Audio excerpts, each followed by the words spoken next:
Good evening साथियों। आज scrub typhus बीमारी के बारे में आप लोगों को जानकारी दूंगा कि क्या बीमारी है, कैसे हो जाती है, कैसे लक्षण आते हैं, कैसे पहचानना और इलाज कैसे होता है। स्क्रब टाइफस एक ऐसी बीमारी जो कि बरसात के समय या उसके बाद 1-2 महीने तक काफ़ी देखने को मिलती है। आजकल ये काफ़ी तेज़ी से बढ़ती जा रही है। जैसे मलेरिया, डेंगू, चिकनगुनिया है, वैसे इसके लक्षण आते हैं और ये कुछ % में काफ़ी खतरनाक हो जाती है। तो उसी के बारे में सारी जानकारी साइंटिफिक रहेगी। तो स्क्रब टाइफस, इसको बुश टाइफस भी बोला जाता है और ये स्पेशली जब बरसात का मौसम होता है, जुलाई, अगस्त, सितंबर, अक्टूबर, ये 4 महीने में ये काफ़ी देखने को मिलती है। ऐसे बुखार के कारण जिसमें डेंगू, मलेरिया, चिकनगुनिया, टाइफाइड ना निकले, उन केसेस में इस बीमारी के होने की संभावना बढ़ जाती है और ये कई बार बीमारी काफ़ी खतरनाक भी हो सकती है, जानलेवा भी हो सकती है। तो होती कैसे है? इसका जो प्रमुख कारण है वो बैक्टीरियल इन्फेक्शन है। एक बैक्टीरिया है, उसके कारण ये बीमारी होती है। बैक्टीरिया का नाम है ओरेंसिया सुसुगमुसी। ये बैक्टीरिया का नाम है ग्राम नेगेटिव कोकोबैसिलाई है। इस बैक्टीरिया का पूरा इलाज संभव है, लेकिन बीमारी चूंकि पहचान नहीं जाती शुरू में, इसलिए मरीज गंभीर होते हैं। वैसे इसका पूरा ट्रीटमेंट है, एंटीबायोटिक काफ़ी अच्छी काम करती है इस ओरेंसिया सुसुगमुसी के अगेंस्ट में। ये जो बीमारी है स्क्रब टाइफस कैसे फैलती है, अगर उसकी बात करें तो ये एक माइट के लार्वल फॉर्म के काटने से फैलती है। उस लार्वा को चिगार बोलते हैं, तो वो काट लेता है शरीर में। जो माइट है वो ट्राम्बिकुलिड माइट है। तो ट्राम्बिकुलिड माइट का जो लार्वल फॉर्म है, जिसको चिगार बोलते हैं, उसके काटने से फैलता है।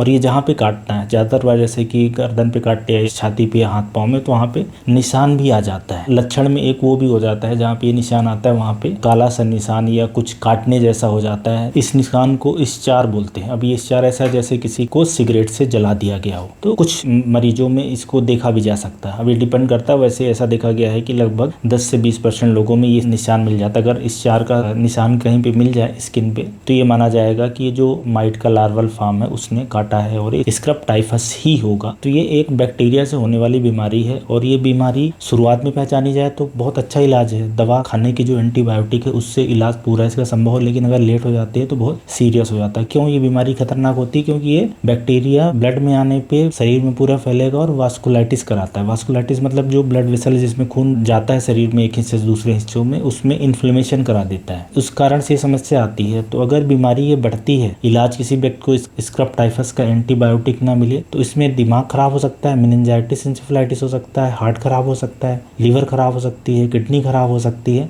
तो जो मेन वाइटल आर्गन है वो खराब होने की संभावना रहती है, इसलिए ये जानलेवा बीमारी हो जाती है। इसलिए इसका पहचानना जरूरी है। लक्षण की बात करें तो लक्षण इसके ऐसे ही आते हैं जैसे कि डेंगू, मलेरिया, चिकनगुनिया, टाइफाइड के होते हैं। उसी तरह का मिक्स लक्षण आता है। इसमें कपकपी, ठंडक के साथ में तेज बुखार का आना, सिर दर्द होना, उल्टी लगना, दस्त लगना, स्किन में रैशेस आते हैं, चिकत्ते छाती पे, पेट में और आजू बाजू हाथ में फैल भी सकते हैं, खांसी का आना, बहुत तेज कमजोरी लगना, ये लक्षण इसके होते हैं सामान्यतः। और अगर बीमारी बिगड़ती है तो हार्ट संबंधी लक्षण आना, दिमाग संबंधी लक्षण आना, किडनी संबंधी लक्षण आना, लीवर संबंधी लक्षण आ सकते हैं और जांचों में उनकी पुष्टि भी की जा सकती है। क्योंकि जैसे बीमारी बिगड़ती है तो लगभग सारे आर्गन पे बुरा असर डालती है, इसलिए मल्टी आर्गन फेलियर से ही डेथ होती है अगर इसको ना पहचाना जाए। इसलिए स्क्रब टाइफस काफी सारे लोगों में, अभी रिसेंट में काफी बच्चों में डेथ होने का कारण भी देखा गया है। स्पेशली पिछले के 3-4 वर्षों में देखा जाए तो जो पहाड़ी एरिया है, जहाँ पे बारिश के बाद वेजिटेशन बढ़ जाती है, पेड़ पौधे झाड़ बढ़ जाती है, वहाँ पे ये काफी देखने को मिलता है। उत्तर प्रदेश है, बिहार है, आसाम है, बंगाल है, नॉर्थ ईस्ट है, इसके अलावा उत्तराखंड, हिमाचल प्रदेश, जम्मू कश्मीर, ऐसे एरिया में ये ज्यादा देखने को मिलती है। और उन्हीं लोगों में ज्यादा होती है जो बाहर खेतों में काम करते हैं, झाड़ियों में या जंगलों में काम करते हैं, क्योंकि जो माइट है ये इन्हीं पेड़ों पे ही रहता है और जो कुछ जंगली जानवर होते हैं उनके शरीर पे भी रहता है। तो इसलिए ऐसे लोगों में ये ज्यादा होने की संभावना रहती है। और आजकल हालांकि ये पूरे देश में ही देखने को मिलता है, क्योंकि आजकल इसकी जांच आसानी से उपलब्ध हो गई है हर जगह, इसलिए इसको लैब द्वारा कंफर्म किया जा सकता है कि ये स्क्रब टाइफस ही है। तो इस तरह के लक्षण आते हैं, जैसा कि मैंने बताया कि उल्टी, दस्त लगना, तेज बुखार आना, सिर दर्द होना, जी मचलाना, स्किन में रैशेस आना, हाथ पांव में ज्वाइंट में दर्द होना और स्चार मार्क, जैसा मैंने बोला कि स्चार मार्क क्या होता है कि जहाँ पे ये काटता है माइट, वहाँ पे कुछ ऐसा जले का निशान पड़ जाता है। तो ये कुछ लक्षण आते हैं और अगर इसको पता करना हो, कैसे पता करना है, तो इसके लिए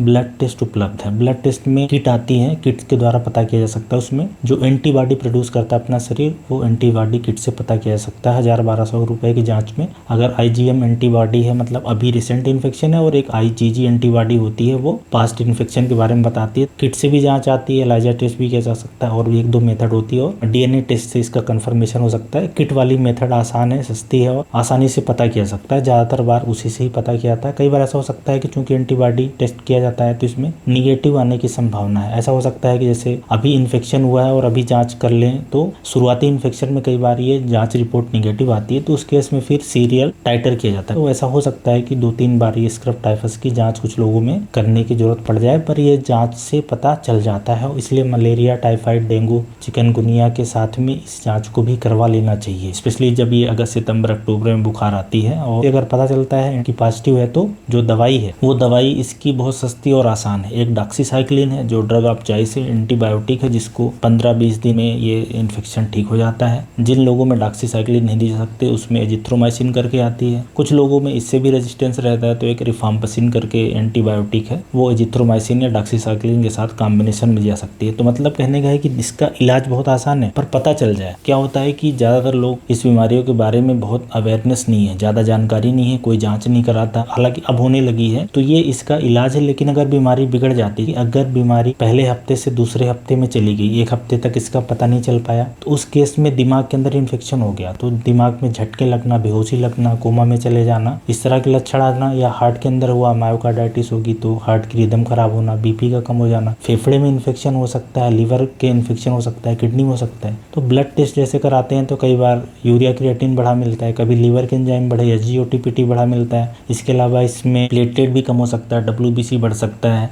जो प्रोटीन है, एल्बुमिन है, उसकी मात्रा कम देखने को मिली है। क्योंकि जैसे बीमारी दूसरे हफ्ते में जाती है तो कोई ना कोई आर्गन में डैमेज करा सकती है वास्कुलाइटिस की वजह से, और उन्हीं मरीजों में ये फिर खतरनाक हो जाती है और उसका इलाज फिर बहुत डिफिकल्ट पड़ता है। तो स्क्रब टाइफस अगर इसका सही इलाज ना कराया जाए, सही समय पे ना पहचाना जाए, तो ये काफी खतरनाक हो सकती है कुछ लोगों में, स्पेशली बच्चों में या बुजुर्गों में जिनकी इम्यूनिटी कम है, ऐसे लोगों में। स्क्रब टाइफस के बारे में आप जानें कि इसका इलाज उपलब्ध है। अच्छा ध्यान रखें कि इसकी वैक्सीन नहीं है, स्क्रब टाइफस की कोई वैक्सीन नहीं आती है, और स्क्रब टाइफस एक इंसान से दूसरे इंसान में नहीं फैलता है जब तक कि वो जो माइट होता है वो नहीं काटेगा। चिगार की मैं बात कर रहा हूँ, लार्वल फॉर्म ऑफ ट्रॉम्बिकुलिड माइट, जब तक वो काटेगा नहीं तब तक आएगा नहीं ये इन्फेक्शन। तो एक व्यक्ति से दूसरे व्यक्ति में ऐसे नहीं फैलता है, ना तो वैक्सीन है। दवाई बहुत अच्छी है, लेकिन अगर शुरू में पता हो जाए। ये स्क्रब टाइफस एक बैक्टीरियल इन्फेक्शन है, उसके बारे में ये सारी साइंटिफिक इन्फॉर्मेशन है। उम्मीद है ये वीडियो इस बीमारी को समझने में आप लोगों को हेल्पफुल रहेगा। धन्यवाद।